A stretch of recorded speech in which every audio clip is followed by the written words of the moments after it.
철원시장에서 두부를 받은 67세 이복순 할머니는 VIP 초청장을 받고 제2사단 기념식에 참석했습니다. 치골 할머니가 모은 기빈 속에 뒤로 가세요. 장교 부인의 회장 윤혜정이 복순을 공개적으로 모욕했어요. 저는 그냥 초청장대로 온 건데 복순은 수백 명 앞에서 수치심에 얼굴이 불타올랐습니다.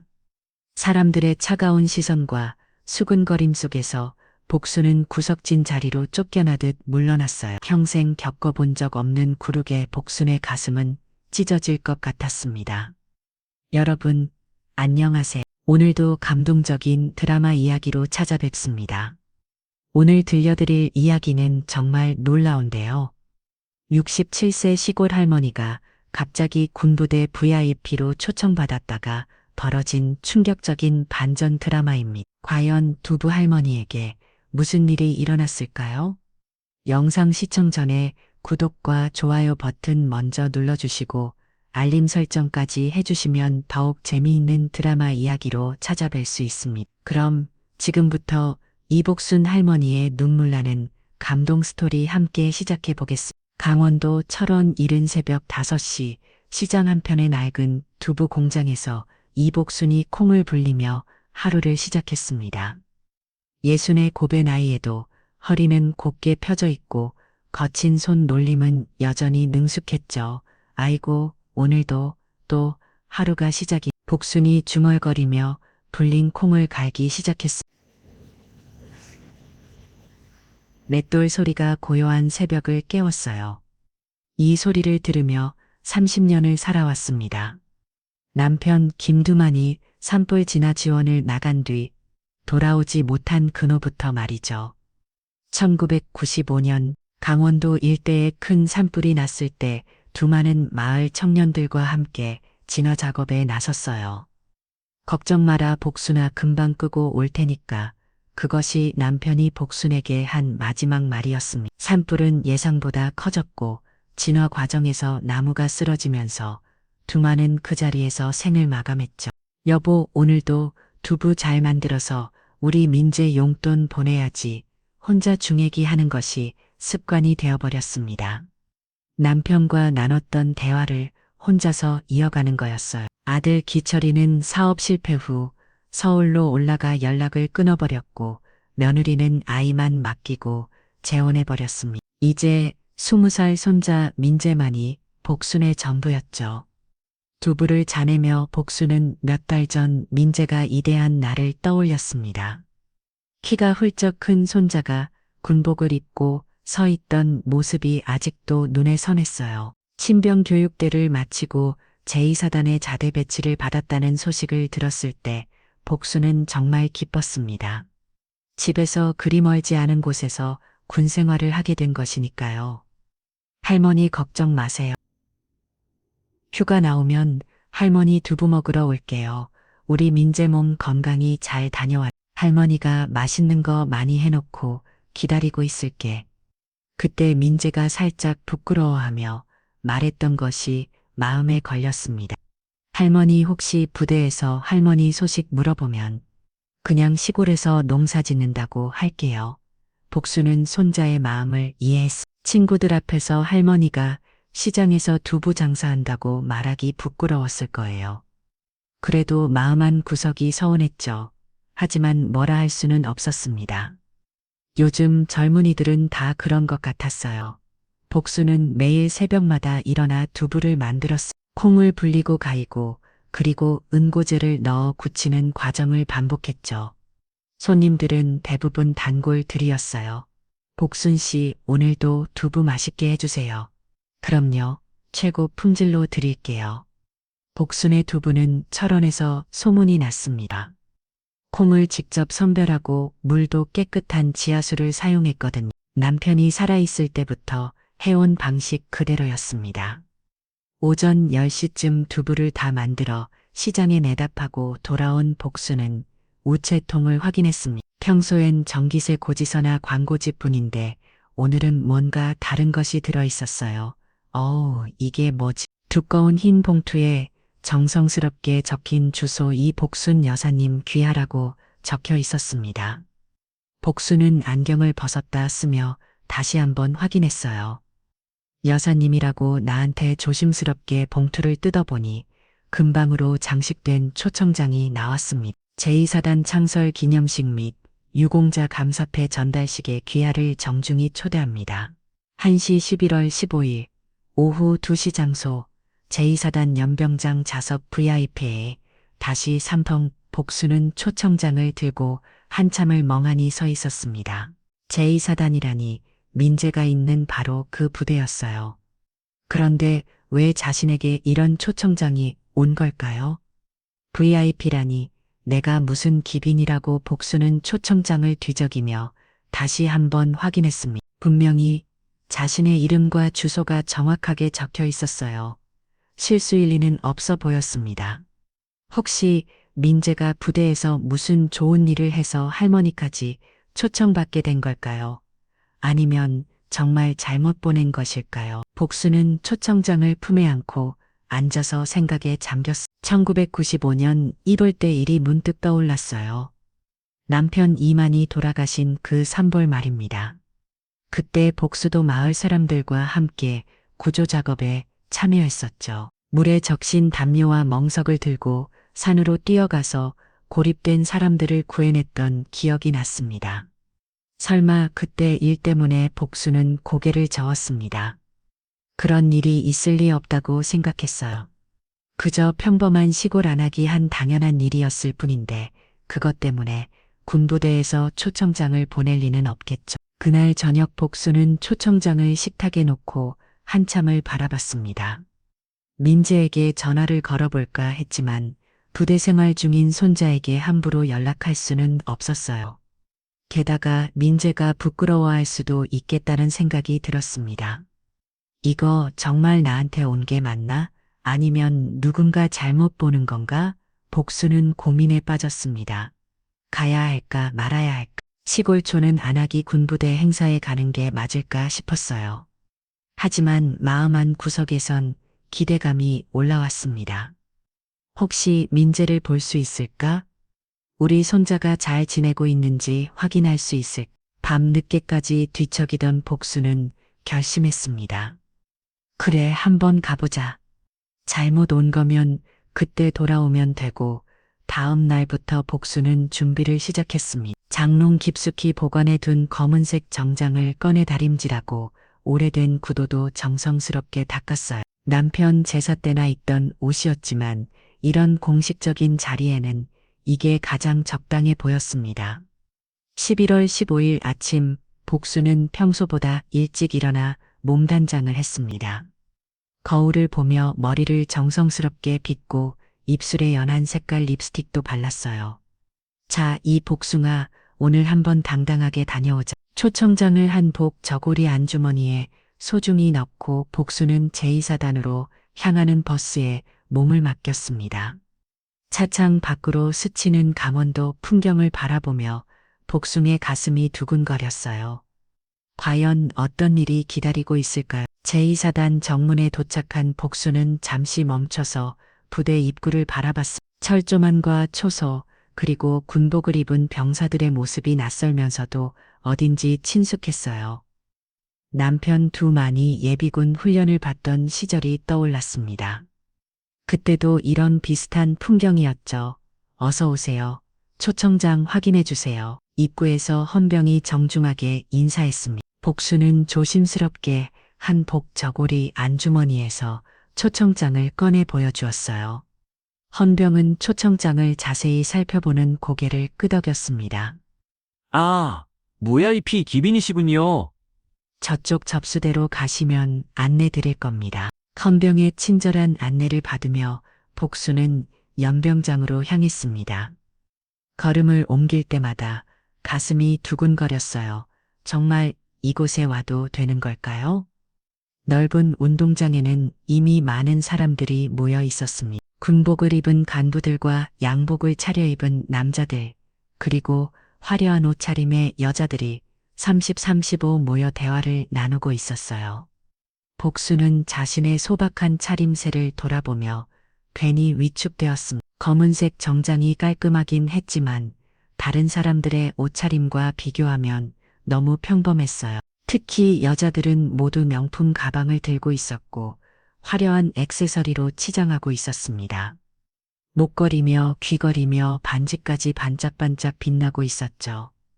저기 보세요. 최신 샤넬 백이에요. 어머, 정말 예쁘네요. 얼마짜리예요?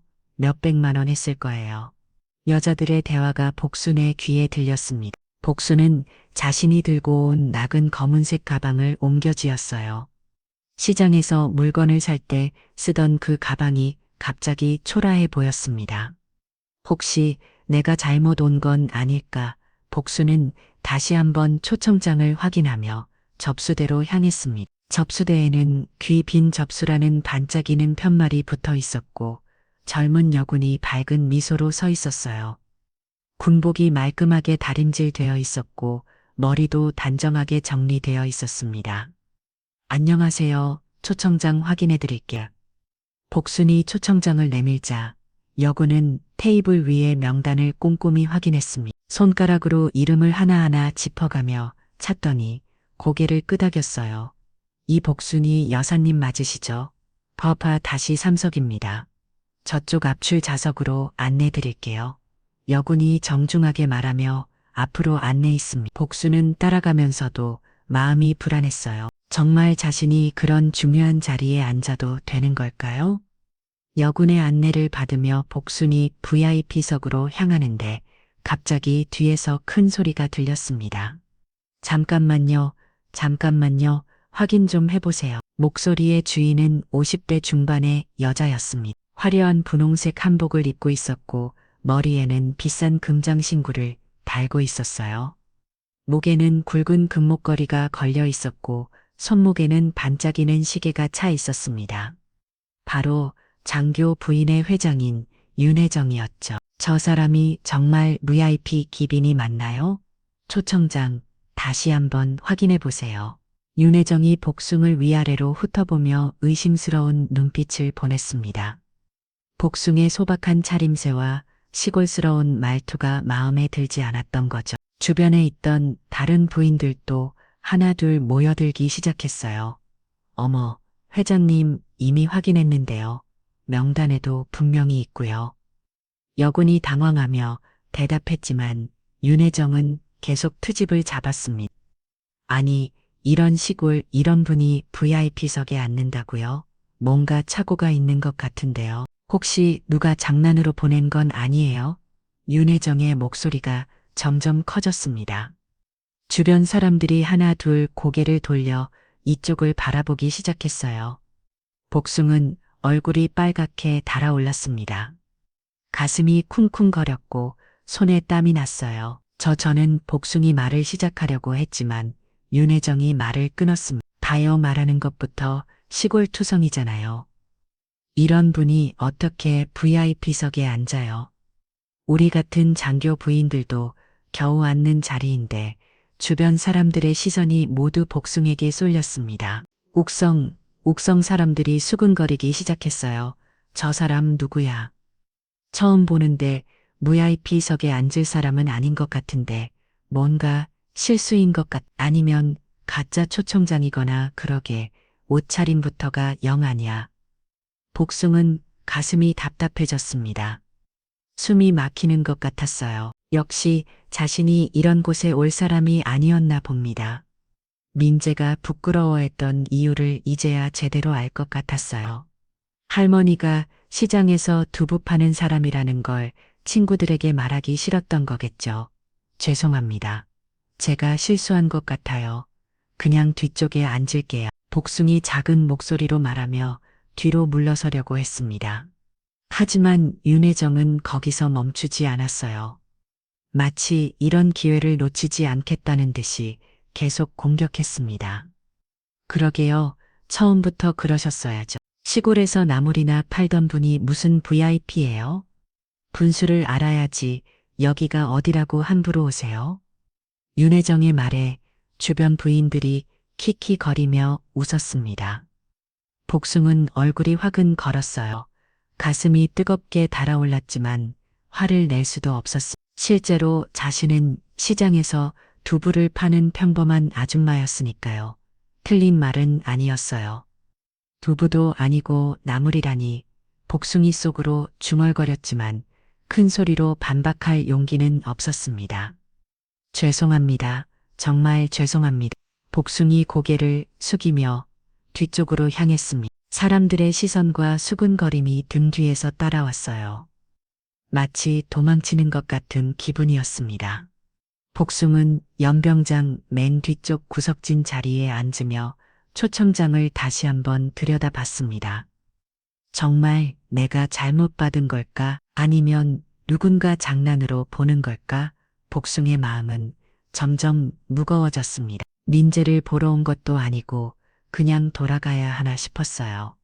하지만 이미 여기까지 온 마당에 그냥 돌아가기도 아까웠습니다. 버스비도 들었고요. 그때 사열 준비를 알리는 나팔 소리가 울렸습니다. 사람들이 모두 자리에 앉고 연병장의 정적이 흘렀어요. 곧이어 차렷 소리와 함께 장병들이 정렬했습니다. 복수는 멀리 서냐마 군인들의 모습을 바라봤습니다. 그 중에 민재도 있을까요? 이렇게 멀리서는 얼굴을 알아볼 수 없었지만 손자가 저 어딘가에 서 있다는 생각만으로도 마음이 조금 따뜻해졌어요. 사단장 입장, 우렁찬 소리와 함께 한 명의 장교가 단상으로 올라왔습니다. 어깨에 별 2개가 달린 소장 계급장이 햇빛에 반짝였어요. 바로 제2사단장 최영훈이었습니다. 최영훈은 단정한 모습으로 단상에 선 참석자들을 둘러봤습니다. 그의 시선이 VIP석을 훑어보다가 갑자기 멈췄어요. 복숨이 앉아 있어야 할 A3번 자리가 비어 있는 것을 발견한 겁니다. 최영훈의 눈이 연병장을 천천히 둘러봤습니다. 그러다가 구석진 자리에 홀로 앉아 있는 복숨을 발견했어요. 검은색 정장을 입고 조용히 앉아 있는 나이든 여성의 모습을 보는 순간 최영훈의 얼굴에 놀라움이 셔쳤습니다. 설마 그분이신가? 최영훈은 1995년 신임 소위 시절의 기억을 떠올렸습니다. 그때 25이었던 젊은 소위는 강원도 산불 현장에서 고립되어 죽을 고비를 넘겼었어요. 연기에 질식해 쓰러질 뻔했을 때 갑자기 나타난 한 여인이 물에 적신 멍석을 뒤집어 씌워주었죠. 그 덕분에 자신과 부합 병력들이 목숨을 구할 수 있었습니다. 괜찮습니까? 이쪽으로 오세요. 그때 그 여인의 목소리가 아직도 귀에 선했어요. 강원도 사투리가 섞인 따뜻한 목소리였어. 연기로 앞에 보이지 않는 상황에서 그 목소리 많이 희망이었죠. 최영훈은 단상에서 복숨을 바라보며 확신했습니다. 30년이 지났지만 그 따뜻한 눈빛은 변하지 않았어요. 바로 자신의 생명의 은인이었습니다. 여러분, 오늘 우리는 특별한 분을 모셨습니다. 최영훈이 갑자기 원고에 없던 말을 시작했습니다. 참석자들이 모두 주목했어요. 윤혜정을 비롯한 VIP 석의 사람들도 고개를 들어 사단장을 바라봤습니다. 1995년 강원도 산불 현장에서 최영훈의 말이 시작되는 순간 복숨의 가슴이 쿵쿵거리기 시작했습니다. 설마 정말 설마 자신 이야기를 하는 건 아니겠죠.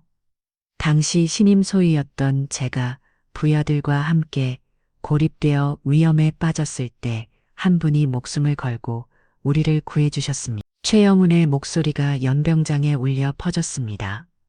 모든 사람들이 숨을 죽이고 들었어요. 물에 적신 멍석을 뒤집어 씌우고 안전한 곳으로 우리를 이끌어주신 그분. 만약 그분이 아니었다면 오늘 이 자리에 제가 서 있을 수 없었을 겁니다.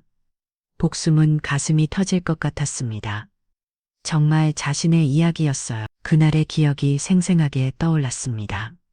남편 두만과 함께 산불 진화에 나섰다가 연기에 갇힌 젊은 군인들을 발견했던 순간 말이죠. 그때 그 젊은 장교가 복숨도 그날을 기억했습니다.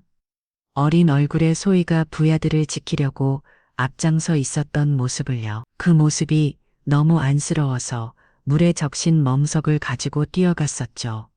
최영훈은 단상에서 내려왔습니다. 참석자들이 모두 놀라며 바라봤어요. 사단장이 연설 도중에 단상을 내려오는 건 전례 없는 일이었거든요. 그분이 바로 오늘 이 자리에 오신 이복순 여사님입니다. 최영은이 복순이 앉은 방향을 가리키며 말했습니다. 모든 사람들의 시선이 일제히 복순에게 쏠렸어요. 복순은 얼굴이 빨갛게 달아올라서 어쩔 줄 몰랐습니다. 최영우는 복순이 앉은 곳으로 직접 걸어갔습니다. 구두 소리가 연병장에 또렷하게 울렸어요. 사람들은 모두 숨을 죽이고 지켜봤습니다. 여사님, 30년 만에 뵙습니다.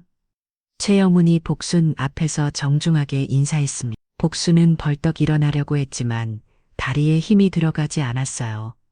아니, 이게 무슨 여사님, 제가 최영훈입니다. 그때 구해주신 소위 최영훈이에요. 최영훈의 말에 복순의 눈에 눈물이 고였습니다.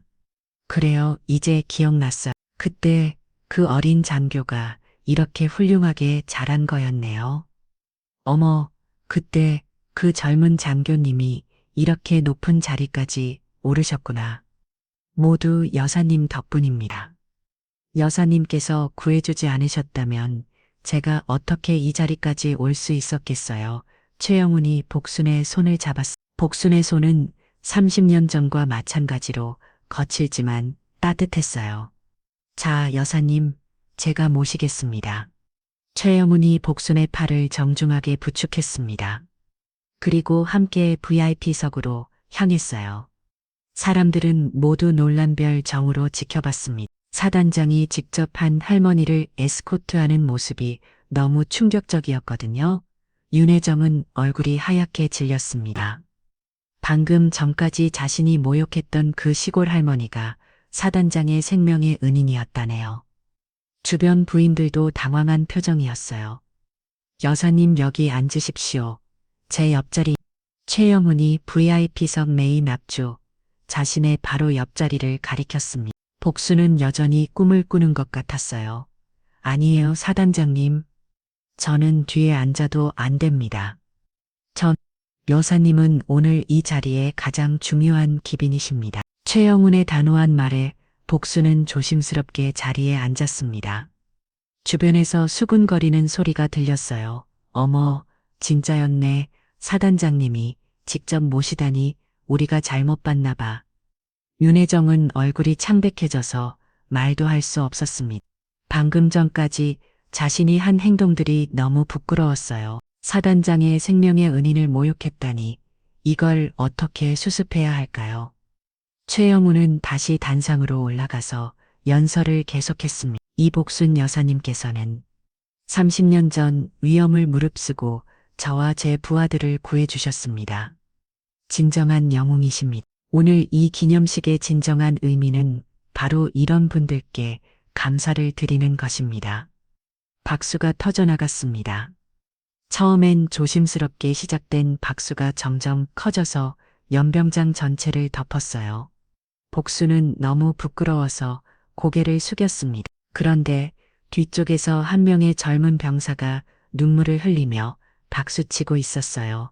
바로 복순의 손자 민재였습니다. 할머니의 진짜 모습을 이제야 알게 된 거죠. 할머니 이런 분이셨구나. 민재는 그동안 할머니를 부끄러워했던 자신이 너무 미안했습니다. 할머니는 영웅이었어요. 사람의 생명을 구한 진짜 영웅이었습니다. 최영우는 연설을 마치고 복순에게 다가왔습니다. 여사님, 오늘 감사패를 받으실 분은 바로 여사님입니다.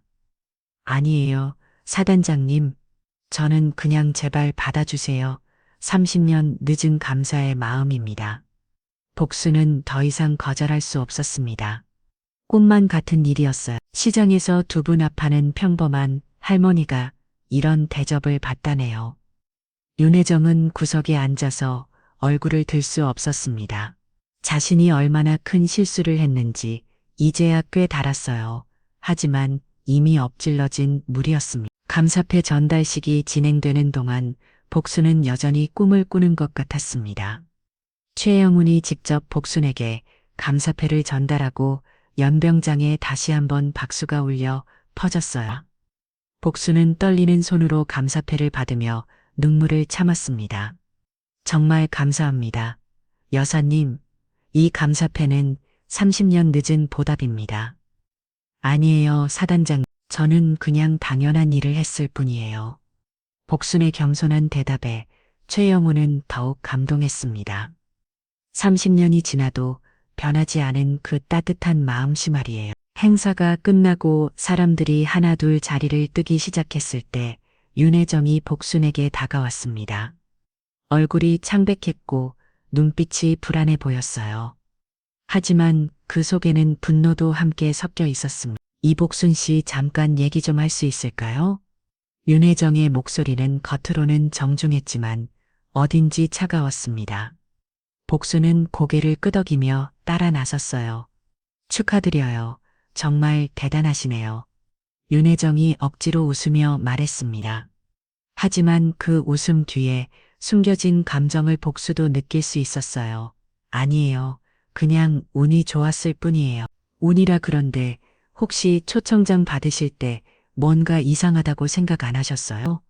갑자기 이런 공식 행사에 초청받는다는 게 윤혜정의 말에는 의심이 담겨 있었습니다.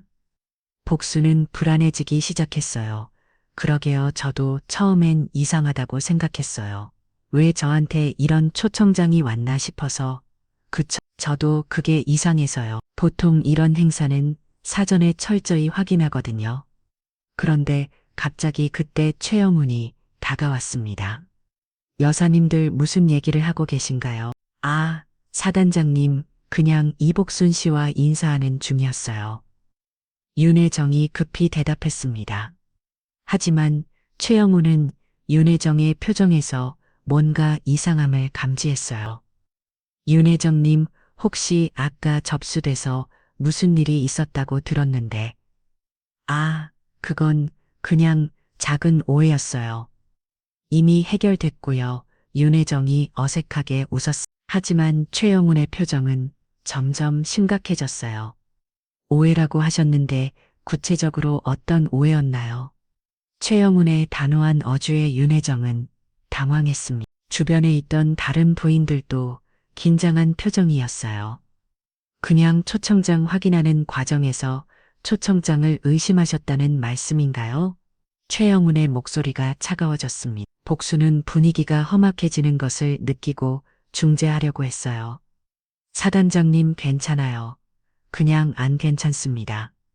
여사님, 제가 직접 확인해 보겠습니다. 최영훈이 윤혜정을 똑바로 바라봤습니다. 윤 여사님, 정확히 무슨 말씀을 하신 건지 설명해 주시겠어요? 윤혜정은 얼굴이 하얗게 질렸습니다. 이제 와서 변명할 방법이 없었어요. 저는 그냥 확인차 그때 갑자기 연병장 입구에서 소란이 일었어. 헌병들과 함께 민간인 몇 명이 들어오고 있었어요. 그들은 모두 정장을 입고 있었고 서류 가방을 들고 있었습니다. 무슨 일입니까? 최영훈이 다가오는 헌병에게 물었습니다. 사단장님, 감사원에서 나왔습니다. 긴급 감사를 실시한다고 합니다. 감사원이요? 갑자기 군납법체 관련 비리 신고가 들어왔다고 합니다. 최영훈은 당황했습니다. 오늘 같은 기념일에 갑자기 감사원이 들이닥치다네요. 감사원 직원들이 최영훈에게 다가왔습니다.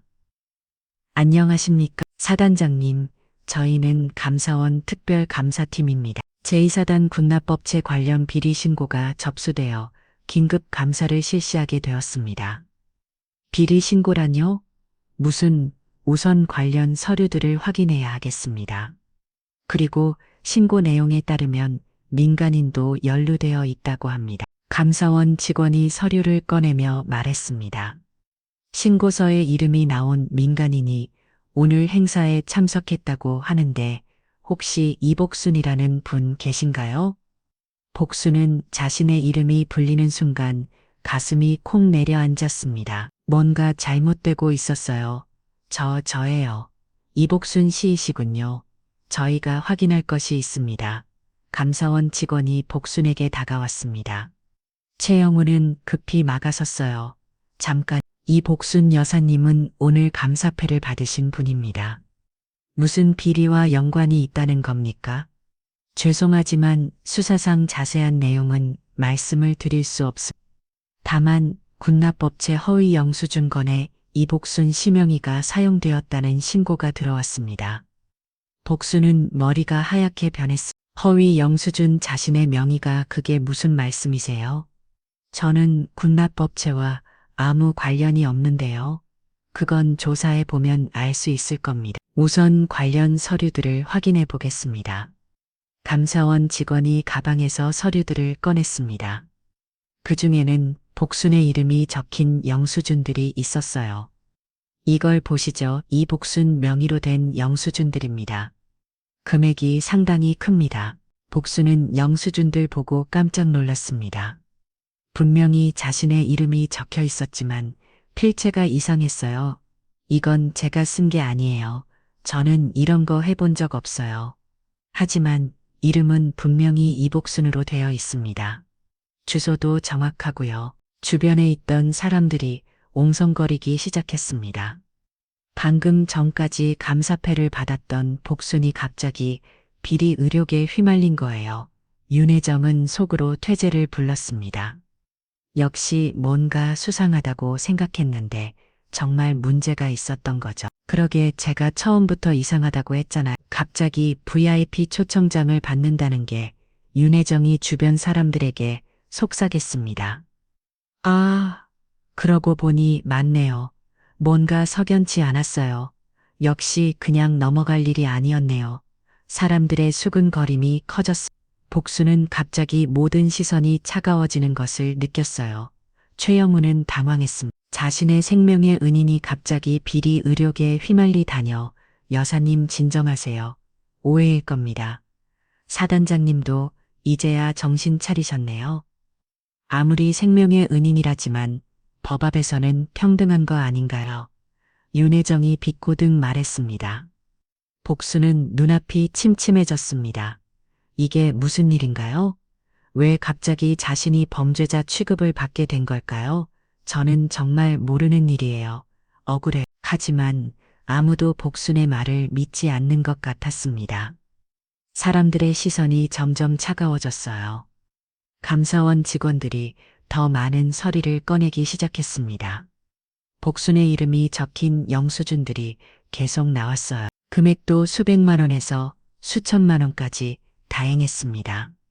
이 복순 씨, 이 모든 영수증에 대해 설명해 주시겠습니까? 감사원 직원이 엄한 표정으로 물었습니다. 복순은 서류들을 보면서도 이해할 수 없었어요. 저는 정말 이런 거 해본 적이 없어요. 이 돈이 뭘 위한 건지도 모르겠고요. 하지만 여기 서명도 되어 있고 주소도 정확합니다. 심지어 전화번호까지 맞아요. 복수는 서류를 자세히 들여다봤습니다. 분명히 자신의 정보가 정확하게 적혀 있었지만 필체가 영 이상했어요. 이 글씨는 제가 쓴 게 아니에요. 저는 이렇게 글씨를 쓰지 않아요. 그럼 누가 이복순 심영이를 도용했다는 말씀인가요? 감사원 직원의 질문에 복수는 대답할 말이 없었습니다. 누가 왜 자신의 이름을 도용했을까요? 그때 윤혜정이 앞으로 나섰습니다. 저기요, 혹시 확인해 볼 게 있는데요. 무엇입니까? 이복순 씨가 오늘 가져온 초청장 말이에요. 처음부터 뭔가 이상하다고 생각했거든요. 윤혜정의 말에 감사원 직원들이 관심을 보였습니다. 초청장이 어떻게 이상하다는 건가요? 글쎄요.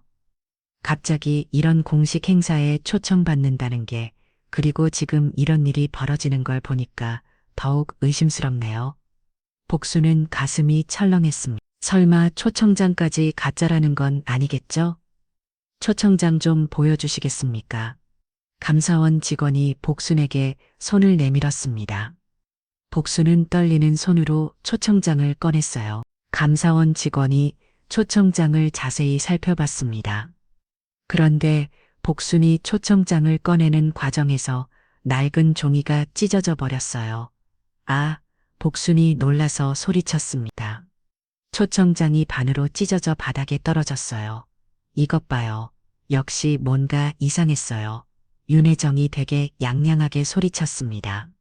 종이 질부터가 의심스러웠거든요. 공식 초청장이 이렇게 쉽게 찢어질 리 없어요. 주변 사람들이 옹성거리기 시작했습니다. 정말 가짜인가 봐요. 그러니까 처음부터 이상했던 거예요. 아무래도 비리와 연관되어 있는 것 같아요. 복수는 찢어진 초청장을 보며 잘 망했습니다. 설마 정말 가짜였던 걸까요? 그럼 자신은 속은 건가요? 최영우는 복잡한 심정이었습니다. 분명히 복수는 자신의 생명의 은인이 맞는데 지금 상황은 너무 이상했어요. 잠깐만요. 초청장 발송 명단을 확인해 보겠습니다. 최영훈이 부관에게 지시했습니다. 부관이 급히 사무실로 뛰어갔어요. 그 사이 감사원 직원들은 계속 복순을 압박했습니다. 이복순 씨, 이제 상황이 명확해졌네요. 가짜 초청장으로 행사에 참여하고 명의도용 비리까지. 아니에요. 저는 정말 모르는 일이에요. 복순이 억울하게 소리쳤지만 상황은 점점 나빠지고 있었어요. 그때 멀리서 한 명의 젊은 병사가 이쪽을 바라보고 있었습니다. 바로 복순의 손자 민재였어요. 민재는 할머니가 공경에 빠진 모습을 보며 가슴이 찢어질 것 같았습니다. 할머니가 왜 저런 일을? 민재는 달려가서 할머니를 도와주고 싶었지만 군인 신분으로는 함부로 행동할 수 없었어요. 게다가 지금 상황에서 손자가 나타나면 할머니가 더 부끄러워할 것 같았습니다. 부관이 서류를 들고 돌아왔습니다. 사단장님 초청장 발송 명단 확인했습니다. 어떻습니까? 이상합니다. 공식 명단에는 이복순 씨 이름이 없습니다. 최영훈의 얼굴이 굳어졌습니다. 그럼 정말 가짜 초청장이었던 건가요? 그럼 누가 이복순 씨에게 초청장을 보냈죠? 그건 더 조사해 봐야 할 것 같습니다. 윤혜정이 비웃으며 말했습니다. 이제야 진실이 드러나네요. 처음부터 뭔가 수상했어요. 복수는 머리가 하얗게 변했습니다. 그럼 자신은 정말 속은 건가요? 누가 왜 자신에게 가짜 초청장을 보냈을까요? 감사원 직원이 엄한 목소리로 말했습니다. 이복순 씨 상황이 심각합니다. 명예도용의 위조 서류 사용까지 일단 조사를 위해 동행이 주셔야겠습니다. 조사라니요. 저는 아무것도 안 했는데요. 복순이 울먹이며 말했지만 아무도 믿어주지 않았어요. 최영우는 딜레마에 빠졌습니다. 복순이 자신의 생명의 의미인 건 확실하지만 지금 상황에서 그녀를 보호하기가 어려웠어요. 만약 정말 필요에 연루되어 있다면 여사님 진정하세요. 조사받으시면 무죄가 밝혀질 겁니다. 사단장님, 저는 정말 억울해요.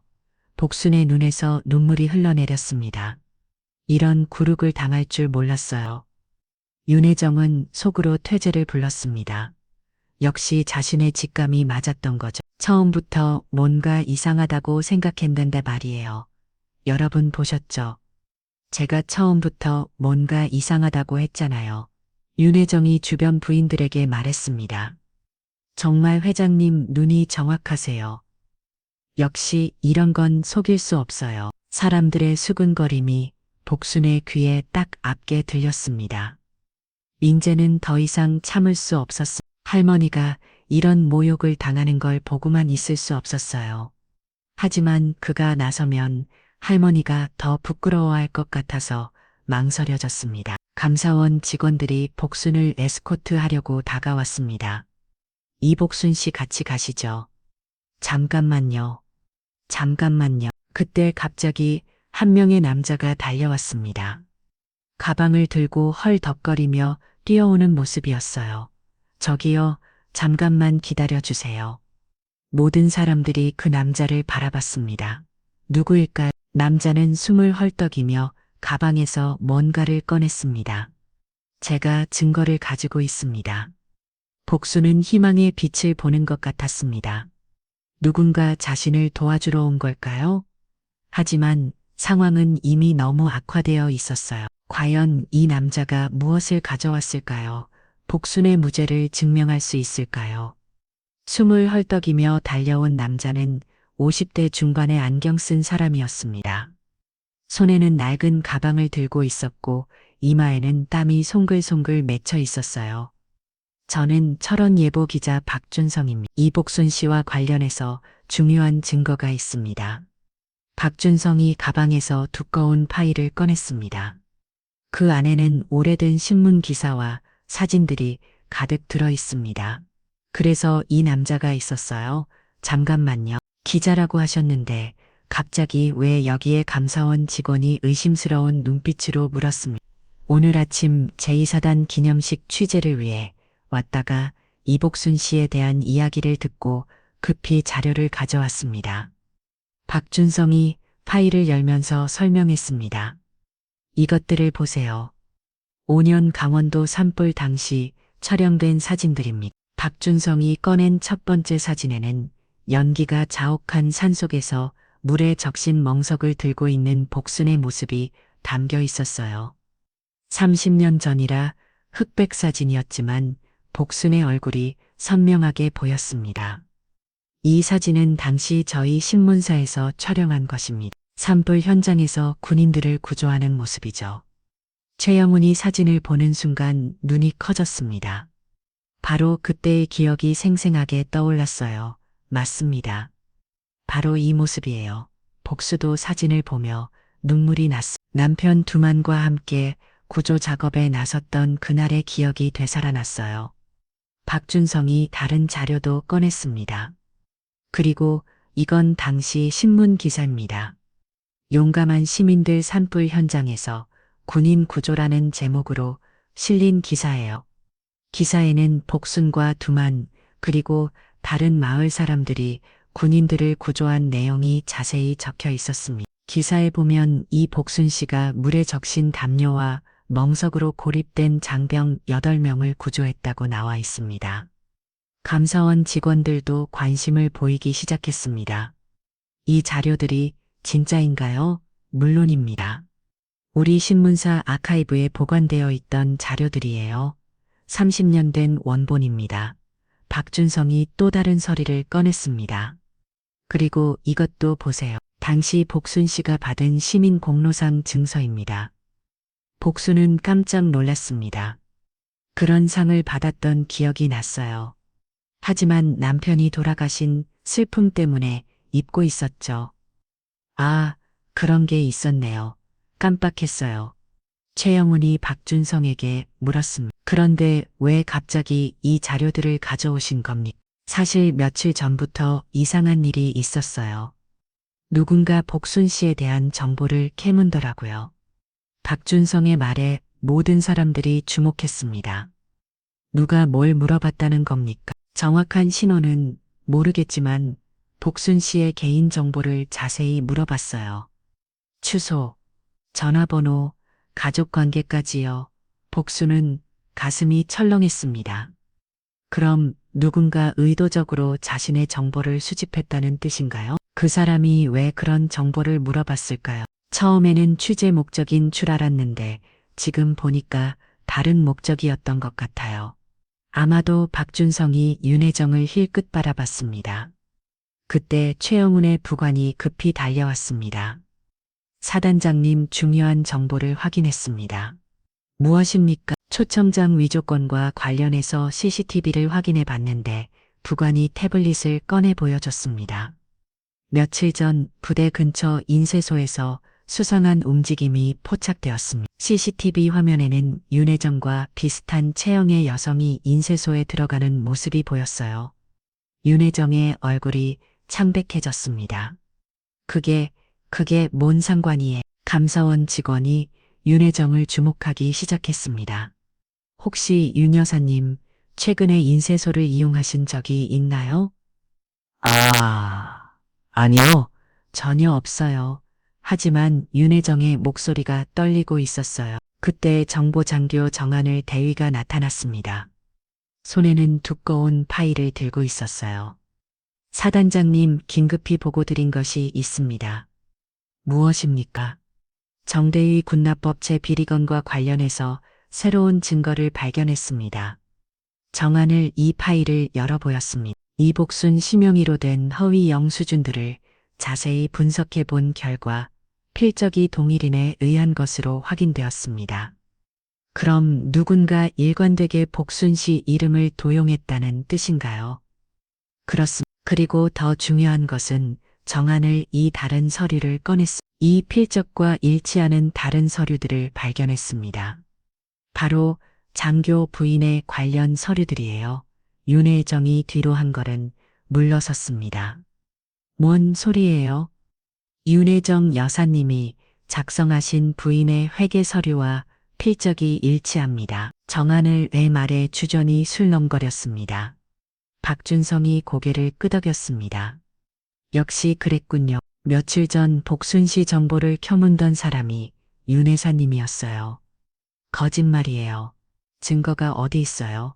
윤혜정이 발악하며 소리쳤습니다.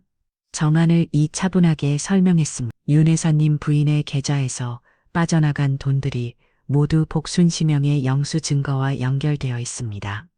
본인이 횡령한 돈을 복순 씨에게 뒤집어 씌우려고 했던 거죠. 복순은 이제야 전체 그림이 보이기 시작했습니다. 윤혜정이 자신을 이용해서 비리를 덮으려고 했던 거였어요. 그래서 오늘 저를 그렇게 모욕한 거였군요. 복순이 떨리는 목소리로 말했습니다. 윤혜정은 이제 변명할 여지가 없었습니다. 모든 증거가 자신을 향하고 있었어요. 최영훈이 단호하게 말했습니다. 헌병 윤혜정 여사를 체포하십시오. 안 돼요. 이건 모함이에요. 윤혜정이 소리치며 도망치려 했지만 헌병들이 재빨리 막았습니다. 복수는 이 모든 상황이 믿어지지 않았습니다. 자신이 억울한 누명을 쓸 뻔했다며 여사님 정말 죄송합니다. 의심해서 죄송해요. 최영훈이 복순에게 깊숙이 고개를 숙였습니다. 복순은 눈물을 흘리며 말했습니다. 사단장님 괜찮아요. 진실이 밝혀져서 다행이에요. 윤혜정이 헌병들에게 연행되어가는 모습을 보며 연병장의 분위기가 완전히 바뀌었습니다. 방금 전까지 복순을 의심하던 사람들이 이제는 미안한 표정으로 바라보고 있었어요. 어머, 우리가 얼마나 큰 실수를 한 거야. 정말 죄송해요. 이 복순 씨 처음부터 뭔가 이상하다고 생각했어야 했는데 사람들이 하나 둘 복순에게 사과하기 시작했습니다. 하지만 복순은 아직도 모든 상황이 꿈같이 느껴졌어요. 최영훈이 복순에게 다가와 정중하게 인사했습니다. 여사님 정말 죄송합니다. 제가 여사님을 제대로 보호해드리지 못했어요.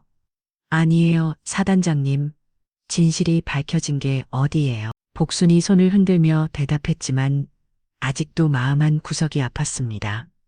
그동안 받았던 모욕과 의심의 시선들이 쉽게 지워지지 않았어요. 정한을 대위가 추가 보고를 위해 다가왔습니다. 사단장님, 수사를 더 진행한 결과 추가 사실이 밝혀졌습니다. 어떤 내용입니까? 윤혜정이 장교 부인의 회기를 맡으면서 지난 3년간 총 2억 원가량을 횡령한 것으로 확인됩니다. 그리고 이를 숨기기 위해 이 복순 씨의 신상 정보를 이용해 허위 영수증을 만들었고요. 박준성 기자가 고개를 끄덕이며 추가 정보를 제공했습니다. 며칠 전 윤혜정이 저에게 접근해서 이 복순 씨에 대한 정보를 캐낸 것도 이 계획의 일부였던 거군요. 처음에는 그냥 옛날 영웅 이야기를 다시 쓰려는 줄 알았는데 복순은 이제야 모든 퍼즐 조각이 맞춰지는 것을 느꼈습니다. 그래서 저한테 초청장을 보낸 거였군요. 저를 여기 불러내서 사람들 앞에서 망신을 주려고 맞습니다. 여사님, 윤혜정의 원내 계획은 여사님을 공개적으로 비리 혐의자로 몰아 자신의 범죄를 덮으려는 것이었어요. 최영훈의 표정이 더욱 심각해졌습니다. 정말 치밀하고 악질적인 범죄였군요. 은인에게 이런 짓을 하다니 그때 감사원 직원이 복순에게 다가왔습니다. 이 복순 씨 모든 혐의가 말소되었습니다. 대신 피해자로 분류되어 명예훼손과 신용훼손에 대한 피해 보상을 받으실 수 있어요. 피해 보상이라뇨? 복순은 그런 것보다는 그냥 조용히 살고 싶었습니다. 하지만 최영훈은 다른 생각이었어요. 아닙니다. 일은 그냥 넘어갈 수 없습니다. 최영훈이 단호하게 말했습니다. 여사님께서는 30년 전 제 생명을 구해주셨고 오늘은 악의적인 모함까지 당하셨습니다. 군은 이에 대해 마땅한 보답을 해야 합니다. 사단장님, 정말 괜찮아요. 저는 그냥 여사님 제 말씀을 끝까지 들어보세요. 최영훈이 복순의 말을 정중히 끊었습니다. 제가 제안하고 싶은 것이 있습니다. 이 복순 장학기금을 설립하는 겁니다. 장학기금이요? 복순은 깜짝 놀랐습니다. 그런 거대한 이야기는 상상도 못했거든요. 네, 여사님의 이름으로 장학기금을 만들어서 어려운 환경의 젊은이들을 돕는 겁니다. 특히 군인 가족이나 소액의 친자녀들을 위해서요. 박준성 기자가 흥미롭게 들었습니다. 좋은 아이디어네요. 저도 이 이야기를 기사로 써서 시민들에게 알리겠습니다. 분명히 많은 분들이 동참하실 거예요. 복수는 가슴이 벅차올랐습니다. 자신 같은 평범한 사람의 이름으로 장학기금이라네요. 하지만 저는 돈이 많지도 않고 그런 큰일을 할 수 있을지 여사님 돈이 문제가 아닙니다. 최영훈이 따뜻하게 말했습니다. 여사님의 정신과 마음이 중요한 거예요. 군에서 초기 자금을 지원하고 시민들의 참여를 유도하면 분명 의미 있는 기금이 될 겁니다. 정한을 대위도 동조했습니다. 여사님, 오늘 이를 계기로 많은 사람들이 여사님의 진짜 모습을 알게 되었어요. 이런 기회에 더 많은 선한 영향을 끼치시는 게 어떨까요? 복수는 잠시 생각에 잠겼습니다. 평생 두부만 만들며 조용히 살아온 자신이 이런 큰일을 할 수 있을까요? 그때 멀리서 한 명의 젊은 병사가 조심스럽게 다가왔습니다. 바로 복순의 손자 민재였어요. 할머니 민재의 목소리를 듣는 순간 복순의 눈에 눈물이 핑 돌았습니다. 민재야, 할머니 죄송해요. 그동안 할머니를 부끄러워해서 민재가 복순 앞에서 무릎을 꿇었습니다. 할머니는 영훈이셨는데 저는 그것도 모르고 부끄러워했어요. 정말 죄송해요. 복순이 민재의 손을 잡았습니다. 괜찮다, 우리 민재야. 할머니도 이해. 할머니, 이제 부대 사람들이 다 알아. 우리 할머니가 얼마나 대단한 분인지 저도 이제 당당하게 말할 수 있어요. 우리 할머니는 영훈이라고. 민재의 말에 주변 사람들이 모두 감동했습니다. 최영훈이 민재에게 다가갔습니다. 강민재 일병이군요. 훌륭한 할머니를 두셨네요. 감사합니다. 사단장님. 앞으로 할머니를 더욱 자랑스러워하세요. 그리고 장학기금 일에도 함께 참여하시기 바랍니다. 복수는 손자와 함께 서서 주변 사람들을 바라봤습니다. 아침에 집을 나설 때만 해도 상상도 못했던 일들이 벌어졌어요. 좋습니다. 장학기금을 만들어 보겠습니다. 복순이 결심에 찬 목소리로 말했습니다. 하지만 저는 글을 잘 못 써서 어떻게 해야 할지 모르겠어요. 걱정하지 마세요. 여사님, 저희가 모든 걸 도와드리겠습니다. 박준성이 나섰습니다. 저도 기사를 통해 이 의미 있는 일을 널리 알리겠어요. 분명히 많은 분들이 동참하실 거예요. 복수는 가슴 깊은 곳에서 따뜻함이 올라오는 것을 느꼈습니다. 오늘 하루 지역과 천국을 오간 것 같았지만 결국은 좋은 일로 마무리되는 것 같았어요. 그럼 제가 첫 번째 후원자가 되겠습니다. 최영훈이 지갑에서 수표를 개인적으로 1천만 원을 기부하겠습니다. 30년 늦은 감사의 마음입니다. 복수는 너무 감격해서 말이 나오지 않았습니다.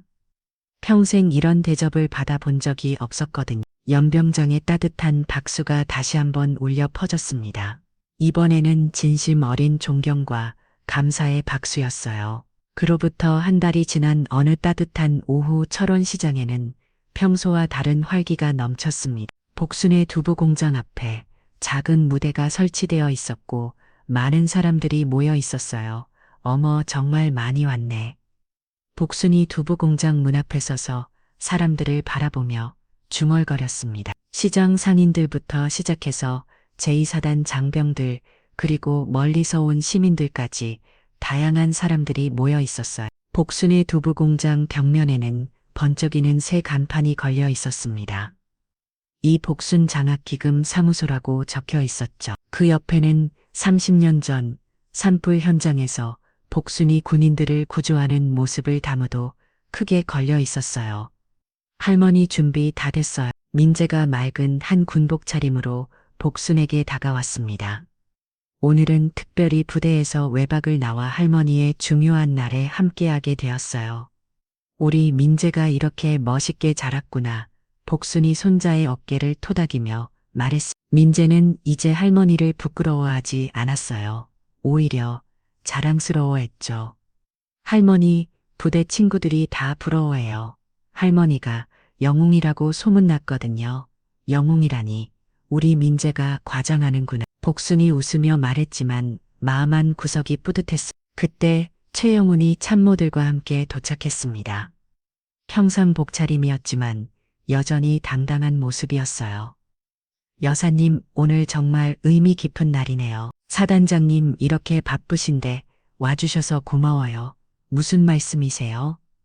이런 뜻 깊은 일에 참여하는 게 제 영광이죠. 최영훈이 복순의 손을 잡으며 말했습니다. 박준성 기자도 카메라맨과 함께 나타났습니다. 이 복순 여사님 준비되셨나요? 오늘 행사는 전국에 생중계됩니다. 생중계라니요? 그럼 전국 사람들이 다 보는 건가요? 복순이 긴장한 표정으로 물었습니다. 그렇습니다. 여사님의 이야기가 많은 사람들에게 감동을 주고 있어요. 벌써 장학기금에 2억 원이 모였다고 들었는데요. 정말 믿어지지 않아요. 제가 뭘 했다고 복순이 겸손하게 말했지만 실제로는 놀라운 일이 벌어지고 있었습니다. 박준성의 기사가 전국 신문에 실리로 전국 각지에서 기부금이 쏟아져 들어왔거든요. 행사가 시작되자 최영훈이 먼저 마이크를 잡았습니다. 안녕하십니까, 여러분. 오늘 이 자리에 함께 해주셔서 감사합니다. 사람들이 조용해지며 주목했습니다. 30년 전 한 분이 목숨을 걸고 우리 장병들을 구해주셨습니다. 그분이 바로 이 복순 여사님이십니다. 박수가 터져나갔습니다. 복순은 여전히 부끄러워하며 고개를 숙였어요. 하지만 여사님의 진정한 위대함은 30년이 지난 지금도 변하지 않은 그 마음에 있습니다. 어려운 사람을 덮고자 하는 따뜻한 마음 말입니다. 최영훈이 복순을 바라보며 계속 말했습니다. 이 복순 장학 기금은 단순히 돈을 지원하는 것이 아닙니다. 여사님처럼 어려운 환경에서도 포기하지 않고 살아가는 젊은이들에게 희망을 주는 것입니다. 이제 복순이 나설 차례였습니다. 떨리는 다리로 무대에 올라간 복순은 마이크를 잡고 사람들을 바라봤어요. 안녕하세요. 저는 그냥 평범한 시골 아줌마 이복순입니다. 복순의 솔직한 첫마디에 사람들이 웃음을 터뜨렸습니다. 긴장이 조금 풀린 복순이 계속 말했어요. 30년 전의 한 일도 지금 이 장학 기금을 만드는 것도 저는 그냥 당연한 일을 하는 것뿐이에요. 복순의 목소리가 점점 또렷해졌습니다. 어려운 사람을 보면 도와야 하고 힘든 일이 있으면 함께 이겨내야 하는 거 아닌가요? 그게 사람 사는 이치라고 생각해요. 사람들이 조용히 복순의 말에 귀를 기울였습니다. 저도 혼자서는 아무것도 할 수 없었어요. 남편이 있었고 손자가 있었고 이렇게 많은 분들이 도와주셔서 가능한 일이었죠. 복순이 민재를 바라보며 말했습니다. 우리 민재가 처음에는 할머니를 부끄러워했어요. 친구들한테 할머니가 시장에서 두부 판다는 말하기 싫어했죠. 민재가 얼굴을 붉혔습니다. 하지만 지금은 당당하게 말해요. 할머니가 두부 만드는 게 자랑이라고. 왜냐하면 정직하게 살고 있으니까요. 복순의 말에 박수가 터져 나왔습니다. 이 장학 기금도 마찬가지예요. 돈이 많아서 하는 게 아니라 마음이 있어서 하는 거예요. 저처럼 가난해도 저처럼 배우지 못해도 마음만 있으면 누구나 할 수 있는 일이에요. 복순이 가장 하고 싶었던 말을 꺼냈습니다. 앞으로 이 장학금을 받는 젊은이들에게 부탁하고 싶어요. 공부 열심히 해서 훌륭한 사람이 되라는 게 아니라 그냥 착하게 살라고 말하고 싶어요. 복순의 목소리가 감정에 겨워 떨렸습니다. 남을 도울 수 있는 사람이 되고 어려운 사람을 외면하지 않는 사람이 되라고. 그럼 그걸로 충분해요. 연설을 마친 복순에게 뜨거운 박수가 쏟아졌습니다. 많은 사람들의 눈에 눈물이 맺혀 있었어요. 최영훈이 다시 마이크를 잡았습니다. 여러분, 이제 첫 번째 장학생을 발표하겠습니다. 사람들이 궁금해하며 주목했습니다. 이 복순 장학기금의 첫 번째 수혜자는 강민재 일병입니다. 민재가 깜짝 놀라며 복순을 바라봤습니다. 할머니, 우리 민재가 가장 적합한 사람이야. 할머니를 부끄러워하던 아이가 이제는 할머니를 자랑스러워하니까 복순이 민재의 손을 잡으며 말했습니다. 이 돈으로 저녁 후에 공부 계속해라. 그리고 할머니처럼 착한 사람이 되어라. 민재는 눈물을 흘리며 할머니를 안았습니다. 할머니, 제가 꼭 할머니 같은 사람이 될게요. 행사가 끝난 후 복순은 시장 골목을 천천히 걸었습니다. 예전과 같은 풍경이었지만 뭔가 달라진 것 같았어요. 복순 씨, 오늘 정말 멋있었어요. 우리 시장의 자랑이에요. 상인들이 하나 둘 인사를 건넸습니다. 복순은 환하게 웃으며 대답했어요. 고마워요. 모두 덕분이에요. 집에 돌아온 복순은 벽에 걸린 감사패를 바라봤습니다. 그 옆에는 장학기금 설립 증서도 함께 걸려 있었어요. 여보, 우리 잘했지? 복순이 혼자 중얼거렸습니다. 하늘에 있는 남편에게 하는 말이었어요. 창문 밖으로 제2사단 부대가 보였습니다. 저 어딘가에서 민재가 열심히 군 생활을 하고 있을 거예요. 이제는 할머니를 자랑스러워하면서 말이죠. 복수는 내일도 새벽 5시에 일어나서 두부를 만들 거예요. 변한 건 하나도 없었습니다. 여전히 평범한 시골 아줌마였죠. 하지만 이제는 알고 있었어요. 평범한 사람도 누군가에게는 영웅이 될 수 있다는 것을, 그리고 작은 선행도 세상을 바꿀 수 있다는 것을 말이에요. 초년이면 어때? 나는 사람을 귀하게 대접하는 연이다. 복순이 혼자 중얼거리며 미소 지었습니다. 세상의 중심이 어디에 있는지는 중요하지 않았어요. 진짜 중요한 건 따뜻한 마음이었으니까요. 어떠셨나요? 정말 가슴이 뭉클한 이야기였죠. 평범한 시골 할머니가 이렇게 큰 감동을 줄 줄 누가 알았겠어요? 때로는 우리 주변에 가장 소박한 사람이 진짜 영웅일 수도 있다는 걸 보여준 것 같습니다. 여러분은 어떻게 생각하시나요? 이 복순 할머니처럼 어려운 순간에도 포기하지 않는 용기. 여러분도 가지고 계신가요?